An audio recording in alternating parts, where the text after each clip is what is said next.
Good morning, everyone. This is Erika with Aurora Heart Healing, and today I am very, very excited to talk about boundaries, feelings, and family.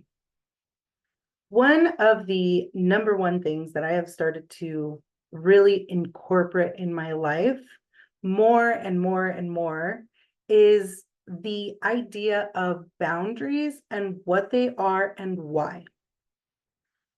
Boundaries can be physical. They can also be energetic and spiritual as well. Setting clear boundaries and saying, this is where I begin and this is where you end or you begin is important to each one of us because we can actually attack or latch on to other people's energy fields.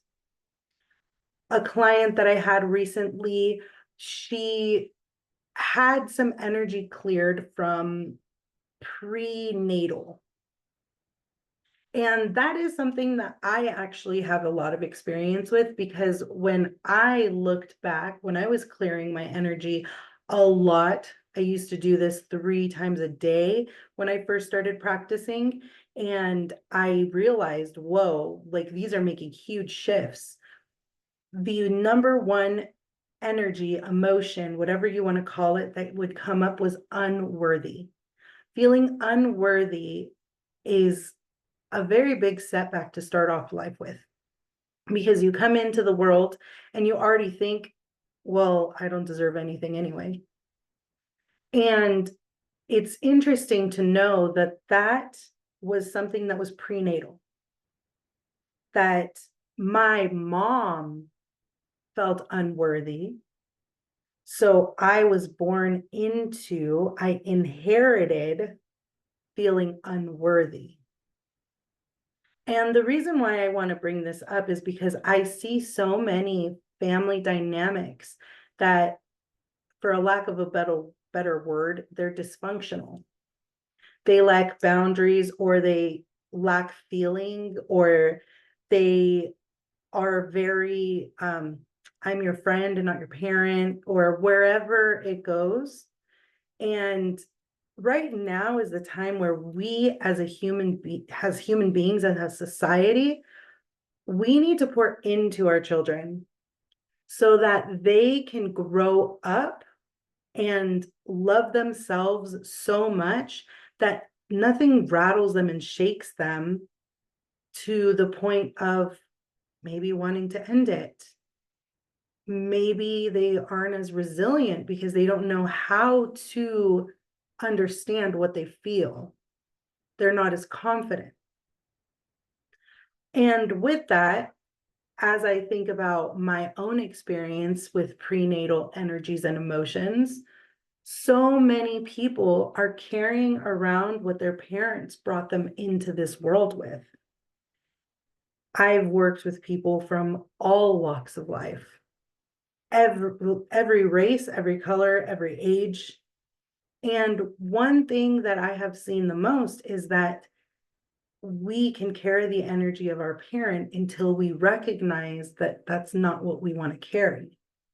So if our spouse or our partner carried hatred throughout their life, and then they become pregnant, and then they feel hatred, what is being brought down, what is inherited to our child?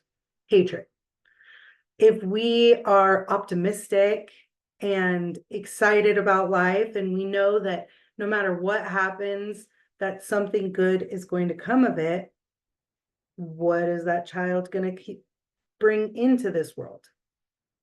Optimism, excitement. Everything's going to be okay.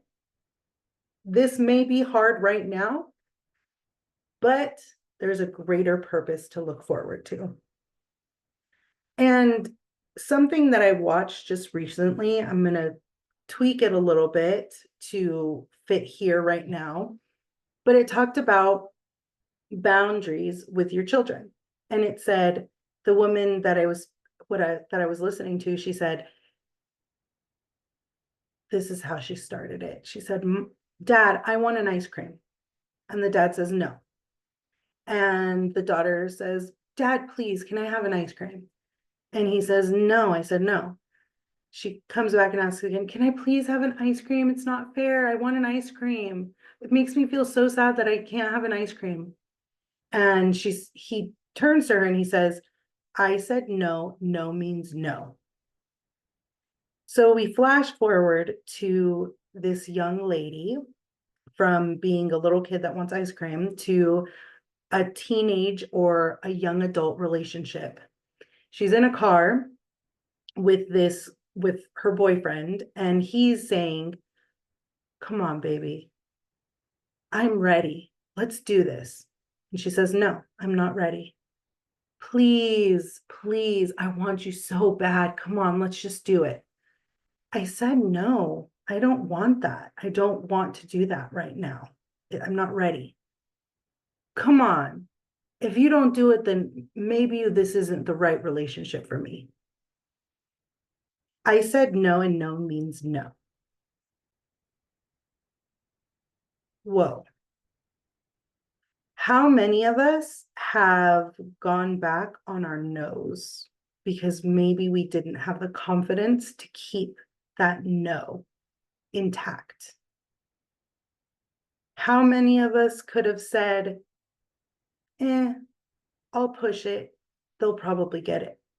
I'll probably get what I want if I push hard enough. And how does that affect us afterwards? How do we feel as people afterwards?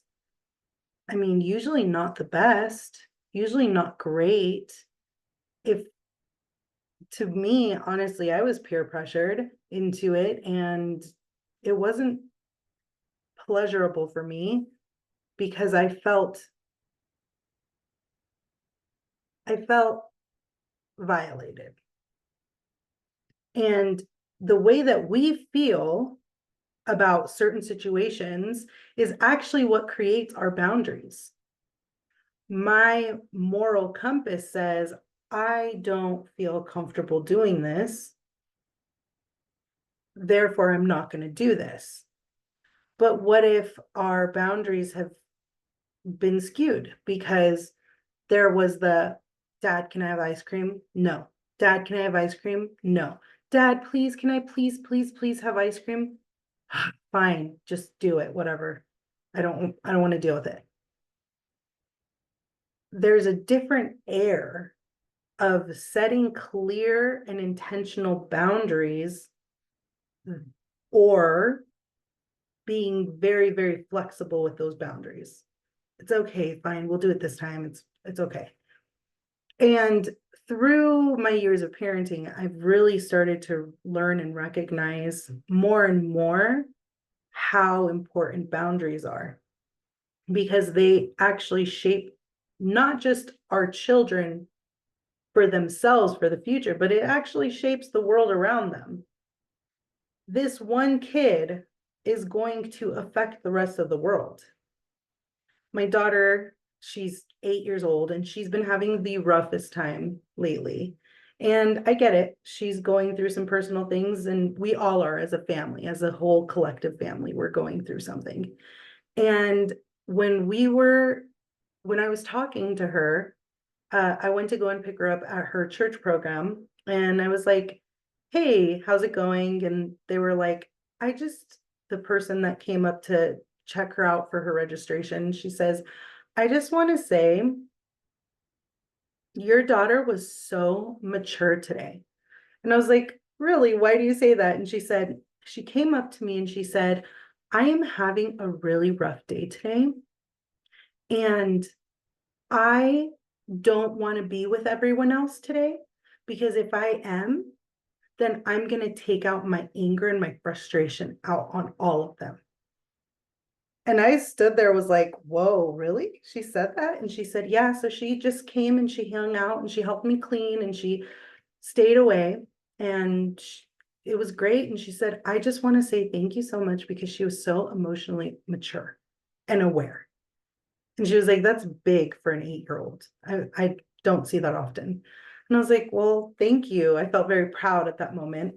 And then my daughter comes up And she's just like, hey, mom. And I was like, hey, I heard that you were having a rough day.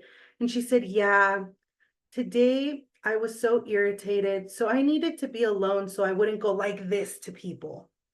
And she did the face and the things. And I was like, that's awesome. I'm really glad that you were able to remove yourself from that situation and not make your problem everyone else's problem. I appreciate that.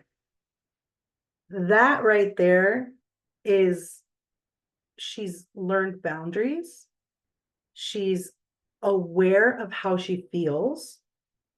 And she does not want to negatively impact the world around her.